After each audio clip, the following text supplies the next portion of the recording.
उसको रहने ही ये ज्योमेट्री बेस फॉर ऑल सबके लिए। तो एंगल्स का 12वां पार्ट है। इससे पहले वाला पार्ट में तुम लोगों को एडजेसेंट एंगल्स का डिफिनीशन बतलाए थे, और इसमें तुम लोगों को इस चित्र में जो बोर्ड पर हम बनाने जा रहे हैं उसमें यह जोड़ा में होता है। इसमें दो मत तो नहीं है। जब भी आसन कोण बनेंगे तो आसन कोणों की संख्या 2 ही होगी, 3 तो नहीं होगी। तो मान लो इसमें तुम लोगों को जो आसन्न कोण की परिभाषा डिफिनीशन ऑफ एडजेसेंट एंगल्स बतलाए थे, उसके अनुसार जब एक स्ट्रेट लाइन पर कोई दूसरा स्ट्रेट लाइन खड़ा हो तो इस तरह दो कोणों का निर्माण होता है। दोनों कोण को, दोनों एंगल्स को एक दूसरे का एडजेसेंट एंगल यानी आसन्न कोण कहते हैं। एक अल्फ़ा हो और दूसरा बीटा हो। एक अल्फ़ा हो तो दूसरा 180 डिग्री माइनस अल्फ़ा होगा बतलाए थे पिछले पार्ट में। तो इसमें तुम ये देखो बीई सरल रेखा पर कितनी सरल रेखा खड़ी है। देखो यहाँ पर 3 सरल रेखा स्ट्रेट लाइन AD, BE और CF, 3 स्ट्रेट लाइंस एक दूसरे को O पर काट रहा है, इंटरसेक्ट कर रहा है ना। यहाँ कितना कोण बनता है? तो चलो इसको हम लोग मान लेते हैं अल्फ़ा, इसको मान लेते हैं बीटा, इसको थीटा, इसको डेल्टा, इसको गामा, इसको क्या मानोगे? इतना ही बतला है तुम लोग को। एक ये चिन्ह बतलाए हैं नहीं, तो इस चिन्ह का नाम है थीटा। हाँ, छिट्टा नहीं बोलना, गोबर उठाने वाला। ऐसे छिट्टा नहीं बोलना, छीटा। तो चलो ये छीटा है। तो कहने का अर्थ इसको उतार लेना है, चिन्ह का नाम। इसमें कोणों की संख्या कितनी हो गई? तो 1 2 3 4 5 6। ऊपर में अल्फ़ा बीटा थीटा 1 2 3, नीचे में थीटा गामा डेल्टा, 6 कोण हैं। अब कौन कौन सा कोण आसन्न कोण है, यानी किस कोणों की जोड़ी, पेयर ऑफ व्हिच एंगल्स, किस कोणों की जोड़ी को यहाँ पर हम एडजेसेंट एंगल कहेंगे। आप बोले थे एक लाइन पे जब कोई एक तो वही तो समझना है। जैसे इससे पहले चलो इसको हम लोग, इसमें तो हम 3 ठो डाल दिया है ना, 3 सरल रेखाएं एक दूसरे को काटती है तो समझ जाओगे। थोड़ा ध्यान से देखना है। पहले इस चित्र को देखो, यहाँ पर ABCD एक दूसरे को काट रही है। तो मान लो बोर्ड पर ही बनावे, AB और CD सरल रेखा एक दूसरे को O बिंदु पर काट रही है। तो परिभाषा डिफिनीशन के अनुसार जब एक सरल रेखा पर दूसरी सरल रेखा खड़ी होगी, एक होता है खड़ा होना, एक होता है धंसना। ध्यान दो, रोड पर बिल्कुल सीधे एक पोल खड़ा है, यहाँ की मिट्टी बरसात के कारण धंस जाए तो पोल धंस करके ऐसे हो जाएगा। तो ये हो गया पोल का धंसना। बिल्कुल रोड पर ये पोल का खड़ा होना है ना। तो खड़ा होना धंसना में अंतर समझ गया। तो यहाँ पर ध्यान से देखो, तो जब एक सरल रेखा पर एक स्ट्रेट लाइन पर दूसरा स्ट्रेट लाइन चाहे वर्टिकल खड़ा हो या नॉन वर्टिकल, यानी सीधी खड़ा हो या टेढ़ी, तो इसके बीच सिर्फ 2 कोणों का निर्माण होता है, जिस 2 एंगल्स को हम एडजेसेंट एंगल्स यानी आसन्न कोणों का युग्म कहो, या आसन्न कोण एक दूसरे के आसन्न कोण कहलाता है। तो यहाँ पर आप ध्यान दो, तो एक सरल रेखा पर दूसरी सरल रेखा OD को ढक दो, इसको ऐसे ढक दिए। अब बोलो तो AB सरल रेखा पर, यहाँ AB सरल रेखा पर CO सरल रेखा खड़ी है। तो इसका मतलब इसके बीच में ये जो पहला कोण ये दूसरा कोण बना, इसको अल्फा मानो, इसको बीटा मानो, तो अल्फा प्लस बीटा बराबर कितना? 180 डिग्री होगा। तो हम लोग लिख सकते हैं इसमें अल्फा प्लस बीटा बराबर 180 डिग्री। पहली बार तो हम लोग OD को ढक दिए, अब चलो इसको ढक देते हैं। चलो बोलो, यहाँ CD सरल रेखा पर BO सरल रेखा ऐसे उल्टाओगे तो खड़ी है। इसका मतलब पहला कोण ये या दूसरा कोण ये कोण दोनों क्या कहलाएगा? एडजेसेंट एंगल, आसन कोण। ये पहला आसन कोण, ये दूसरा आसन कोण कहलाएगा। और दो आसन कोणों का योग 180 डिग्री, तो ये बीटा है। तो इसको मान लो थीटा, तो बीटा जोड़ थीटा 180 डिग्री होगा। तो चलो यहाँ हम लोग लिख सकते हैं बीटा जोड़ थीटा बराबर 180 डिग्री। दूसरा को ढके थे, अब इस तीसरा को ढक देंगे तो इसको सीधा करेंगे, उल्टाएंगे तो AB पर DO खड़ा नजर आएगा। तो जब DO पर, तो ये पहला आसन कोण, ये दूसरा आसन कोण, पहला एडजेसेंट एंगल, ये दूसरा एडजेसेंट एंगल, दोनों का योग कितना? 180 डिग्री होगा। तो इसको चलो इसको डेल्टा मान लो, तो थीटा प्लस डेल्टा कितना होगा? 180। तो थीटा प्लस डेल्टा 180 डिग्री। इस तरह हम लोग OB यानी किसको OB को जब ढक दोगे तब तुमको सीधी सरल रेखा पर AO सरल रेखा खड़ी नजर आएगी। और डेल्टा प्लस इसको क्या माने हैं? Theta alpha. तो इस तरह डेल्टा प्लस अल्फा कितना हो जाएगा? डेल्टा प्लस अल्फा ये 180 होगा, 180 डिग्री। तो अब यहाँ पर ये बतलाओ आसन कोणों की जोड़ी, यानी पेयर आओ, पेयर मतलब जोड़ी। जैसे दो बैलों की जोड़ी, दो गायों की जोड़ी, दो विद्यार्थियों की जोड़ी, वो एक जोड़ी कहेंगे, एक पेयर कहेंगे, है ना। यहाँ पर बतलाओ तो AB सरल रेखा पर CO सरल रेखा खड़ी है, तो पहला आसन कोणों का युग्म, पहली जोड़ी अल्फा जोड़ बीटा, बीटा है नहीं ये, अल्फा जोड़ बीटा को हम लोग कहेंगे ये पहली जोड़ी, आसन कोणों की पहली जोड़ी। ये हो गया जोड़ी नंबर 1, पहली जोड़ी, first pair of adjacent angles. समझ रहा है? अब दूसरा खोजो तो दूसरा खोजने के लिए इसको ढक दो, AO को ढक दो इसको। तो वास्तव में ये CD पर BO खड़ी है, तो दूसरी जोड़ी इसको क्या माने हैं? चलो बीटा प्लस थीटा, ये है थीटा। ठहरो, अल्फा बीटा थीटा डेल्टा। तो बोलो किसका योग हो जाएगा? 180। यानी ये कोण और ये कोण, दूसरी जोड़ी है, CD सरल रेखा पर BO खड़ी है, तो दूसरी जोड़ी हो गया अल्फा बीटा, यानी बीटा प्लस थीटा। तो बीटा प्लस थीटा जोड़ी नंबर 2, ठीक है ना। इस समीकरण नंबर 2 समझो, या जोड़ी नंबर 2। फिर तीसरा के लिए कौन सा ढकेंगे? BC को ढक देंगे, तो AB पर ये DO खड़ी है, तो तीसरी जोड़ी थीटा प्लस डेल्टा होगा। तो थीटा प्लस डेल्टा ऊपर में, ये हो गया तीसरी जोड़ी। और है जोड़ी, इसको ढक दो, तो CD पर AO खड़ा है, तो डेल्टा और अल्फा है, ये अल्फा और डेल्टा चौथी जोड़ी, डेल्टा अल्फा, ये हो गया चौथी जोड़ी। इसका क्या अर्थ हुआ? जब एक सरल रेखा दूसरी सरल रेखा को प्रतिच्छेद करती है, पूर्ण रूप से काटती है या सिर्फ काटती है, तो इस तरह कटान बिंदु पर 4 कोणों का निर्माण होता है। दूसरी बात, आसन, ये पेयर ऑफ एडजेसेंट एंगल्स, आसन कोणों की कितनी जोड़ी तैयार होती है? तो देख लो 4 जोड़ी तैयार होती है। कैसे तैयार होती है?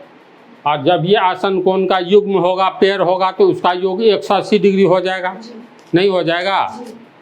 इसका अर्थ है समीकरण तो पढ़ा है ना, थोड़ा बहुत आता ही है तुमको, तुम दोनों को पूरा आता है। तो अब इसमें एक चीज़ ध्यान दो, तो मान लो ये समीकरण ही है एक तरह से, 180 बराबर थीटा प्लस डेल्टा। अब ये दोनों में से कोई एक होना चाहिए, ये वाला खोजो, थीटा डेल्टा और कहाँ मिल रहा है? यहाँ डेल्टा मिला, यहाँ थीटा मिला।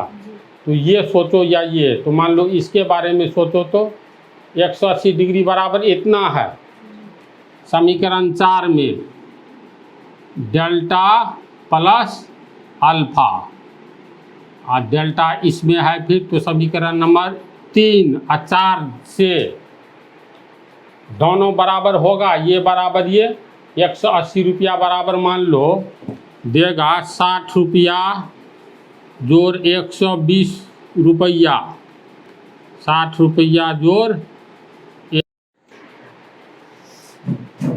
तो इस चित्र में ये अल्फा बीटा, देखो सब अक्षर क्लियर है, बोलते जाओ तो अब समझ गया ना? तो कहने का अर्थ ये, समीकरण जितने भी समीकरण है सब 180 डिग्री बराबर इतना, 180 डिग्री बराबर इतना, इसमें भी अलग अलग है। तो इधर ध्यान दो, 60 रुपया जोड़ 120 रुपया एक आदमी को दो, तो कितना हो गया? 180 रुपया। किसी को 100 रुपया दो, और फिर 50 रुपया दो, और फिर 30 रुपया दो, तो ये भी 180 रुपया हुआ, है न जी? किसी को तू 20 रुपया जोड़ 60 रुपया जोड़ 100 रुपया दो, तो देखो कितना हुआ? 20 और 60 80 या 180। तो इसका मतलब है 180 रुपया बराबर इतना, 180 रुपया बराबर इतना, तो क्या इतना बराबर इतना होगा? यानी हम लोग लिख सकते हैं एक आदमी को जो 60 रुपया दिए फिर 120 रुपया दिए, ये दूसरे के बराबर है 100 जोड़ 50 जोड़ 30, यानी 100 जोड़ 50 जोड़ 30। देखो तो ये कितना है? ये भी 180 है, ये भी 180 है, 150 150 और 30 180, इसका मतलब 180 बराबर इतना, तो ये भी सब जोड़ करके 180 रुपया है, और 180 रुपया बराबर इतना, ये भी जोड़ करके 180 रुपया है, 180 रुपया बराबर इतना, यानी ये भी 180 रुपया है। तो इतना बराबर इतना होगा, बोलो। तो उसी तरह किसी भी समीकरण से हम लोग निकालेंगे तो पाएंगे, जैसे किसी दो समीकरण को एक जैसा कर दो, समीकरण 3 में थीटा प्लस डेल्टा है ना, तो खोजो थीटा या डेल्टा कहाँ है? एक थीटा यहाँ है और यहाँ डेल्टा है, तो 180 बराबर हो गया इतना, 180 डिग्री बराबर डेल्टा जोड़ अल्फा, 180 डिग्री बराबर थीटा जोड़ डेल्टा। तो समीकरण 3 और समीकरण 4 से ये दोनों 180 डिग्री न है, तो हम लोग लिख सकते हैं समीकरण 3 एवं 4 से क्या लिख सकते हैं? इस चित्र में हम लोग लिख सकते हैं समीकरण 3 और 4 से theta plus delta, theta plus delta ये किसके बराबर है? तो इसके बराबर है, ये भी है 180 बराबर इतना, 180 बराबर इतना, इसलिए इतना बराबर इतना होगा ना। तो लिख सकते हैं डेल्टा प्लस अल्फा, बोलो। अब ये देखो बराबर का चिन्ह जब यह आ जाए तो इससे पहले वाला इस आगे वाला के बराबर होता है, तो समीकरण में हम लोग एक जैसा देखने वाला को, समान पद को एक जगह रखेंगे, ये डेल्टा को इधर लाओ और थीटा प्लस डेल्टा, आगे वाला प्लस डेल्टा को पीछे लेंगे माइनस डेल्टा, बच गया बराबर, अब प्लस अल्फा यानी अल्फा प्लस छिपा हुआ है, plus delta minus delta cut गया, इसीलिए थीटा बराबर डेल्टा, थीटा बराबर सॉरी अल्फा, हाँ अल्फा। तो थीटा और अल्फा बराबर कौन है? देखो ये है थीटा और ये है अल्फा, तो थीटा और अल्फा देखो तो आमने सामने का कौन है? सम्मुख कौन है? इसका मतलब अल्फा होगा तुमको 40 डिग्री, तो थीटा बराबर 40 डिग्री, ये होगा 40 डिग्री, तो ये भी होगा 40 डिग्री, ये होगा 80 डिग्री, ऊपर वाला भी होगा 80 डिग्री। क्लियर साबित हो रहा है? तो जब एक सरल रेखा दूसरी सरल रेखा को काटती है तो साबित करें कि समूह कोण समान होते हैं। ये थ्योरम है। समूह कोण का इंग्लिश बोलो, अपोजिट एंगल। या इंग्लिश शब्द को याद रखना ही है। तो जब एक सरल रेखा दूसरी सरल रेखा को काटती है तब न ये समूह कोण बनता है आमने सामने। इसीलिए ये पंक्ति है थ्योरम। बतलाएंगे थ्योरम किसे कहते हैं। जब एक सरल रेखा को दूसरी सरल रेखा काटती है तो समूह कोण अपोजिट कोण समान होते हैं। देखो समान है। अब बच गया दो ठो समीकरण ये। तो देखो इसमें भी बीटा है, इसमें भी बीटा है। तो समीकरण 1 और 2 से हम लोग लिख सकते हैं। इसको दो ढंग से लिख सकते हैं। समीकरण 1 को 2 में घटाने पर क्या कि बीटा बीटा कट जाएगा, दोनों प्लस में है। ऐसा भी या दोनों को बराबर कर दो, बात है बराबरी। तो मान लो हम लोग समीकरण 1 में से 2 घटाएंगे, ठीक है। तो समीकरण 1 में से समीकरण 2 घटाने पर तो समीकरण 1 कितना है, अल्फा प्लस बीटा बराबर 180 डिग्री है ना, 180 डिग्री। समीकरण 2 है बीटा प्लस थीटा बराबर 180 डिग्री। बीटा प्लस थीटा बराबर 180 डिग्री। घटाने वाला घटाओ में नीचे का चिन्ह बदल जाता है। तो देखो minus beta plus beta cut गया, प्लस 180 माइनस 180 कट गया, यानी 0 बचा। इधर बचा अल्फा माइनस थीटा। तो अल्फा माइनस थीटा बराबर 0। इसीलिए अल्फा बराबर माइनस थीटा को आगे ले जाएंगे तो 0 प्लस थीटा। तो 0 में कुछ भी जोड़ेंगे तो उतना ही रह जाएगा थीटा, यानी अल्फा बराबर थीटा होगा। तो अल्फा कहाँ है, अल्फा बराबर थीटा। यही बात साबित हुई। इसको भी साबित किया जा सकता है। 4 समीकरण है, समझा ना। ये थ्योरम ही है, बतलाएंगे। तो पता करना है जो एडजेसेंट एंगल्स का पेयर। तो इसमें ध्यान से देखो तो तुम लोग लिखाते जाओ, हम लिखते जाते हैं पेयर खोज करके, समझा। तर्क देना है। देखो BE सरल रेखा पर AO सरल रेखा खड़ी है। ध्यान से देखो। तो पहला कोण अल्फा है। ये पहला कोण कौन सा हुआ, AO के खड़ी होने के कारण ये कोण बन रहा है। और इस कोण को हम लोग माने हैं कितना, अल्फा माने है ना। तो पहली जोड़ी कौन कौन सा होगा, BOA। AO जब खड़ी है तो एक कोण ये बनाता है, दूसरा इतना बड़ा कोण बनाता है। ध्यान दो, OF से नहीं मतलब है। अगर OF नहीं रहेगा तो बोलो, इसको कुछ देर के लिए भुला जाओ। तो AO एक ये कोण बनाती है, दूसरा इतना बड़ा कोना बनाता है। तो दूसरा कोण कौन सा बनाता है, AOE बना रहा है। तो पहली जोड़ी में पहला होगा कोण BOA।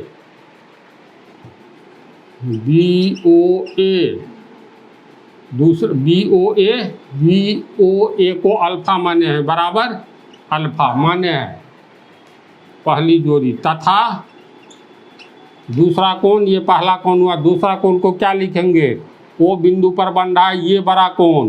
तो कोण AOE या कोण EOA होगा। तो चलो हम लोग इधरे से शुरू करते हैं। कोण AOE, दूसरा कोण AOE। अब देखो ये AOE है किसके बराबर, AOE ये कोण जोड़ ये कोण, तो लिखेंगे कोण AOF। ध्यान से समझो इस बात को, बहुत काम आने जा रहा है। कौन सा, AOF। यानी बीटा बाद में लिखेंगे। ये कोण बनाया ना, ये कोण मिल करके नहीं है पूरा कोण हुआ।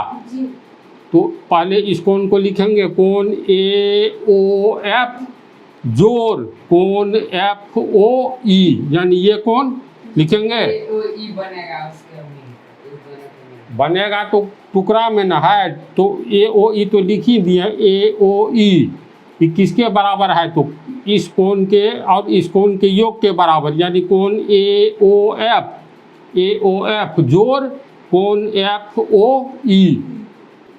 ई लिखेंगे। अब मान लिख दो ना, AOF हो गया, AOF बीटा, ये हो गया थीटा, यानी बीटा जोड़ थीटा, दो पद है, कोष्ठ में घेर दो। तो पहली जोड़ी पता चल गया। अब दूसरी जोड़ी, इसको ढक दो, इसको ढक दो। तो FO देखो BE पर खड़ी है, तो पहला कोण ये हुआ ना, दूसरा कोण ये, तो डायरेक्ट लिख देते हैं दूसरी जोड़ी में कोण BOF, है ना ऐसी बात। पहली जोड़ी BOF बराबर कितना है, BOF, तो देखो अल्फा जोड़ बीटा, है ना, तो लिख सकते हैं अल्फा जोड़ बीटा तथा दूसरी जोड़ी, और दूसरा ये हो गया पहला, तो ये दूसरा कोण FOE, कोण FOE कितना है, FOE इसको थीटा माने हैं, तो ये हो गया थीटा। समझ रहे हो। फिर तीसरी जोड़ी, तो तीसरी जोड़ी के लिए अभी दोनों को ढक दो, सॉरी इसको ढको। तो देखो EO खड़ी है FC पर, तो पहली जोड़ी EO के चलते पहला कोण ये बना, और दूसरा ये बड़ा कोण बन रहा है, इसकी बात अभी छोड़ो, अकेले OE नहीं रहे तो इतना बड़ा कोण बना रहा है कि नहीं बना रहा है जी।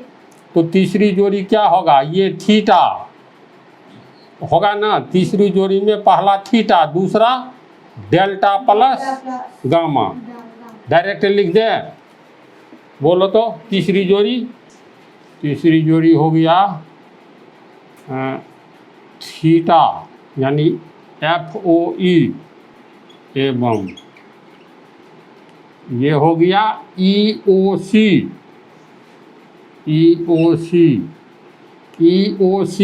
डेल्टा प्लस गामा, चलो इतना को उतारो पहले। इसमें 3 ठो हम निकाल दिए हैं, इससे आगे और कितना है तू लोग निकाल करके बतलाना। तो अगले पार्ट में जो है अगला टॉपिक रहेगा, इसको आगे वाला कैसे निकालेंगे तरीका मालूम हो गया तो बतलाना।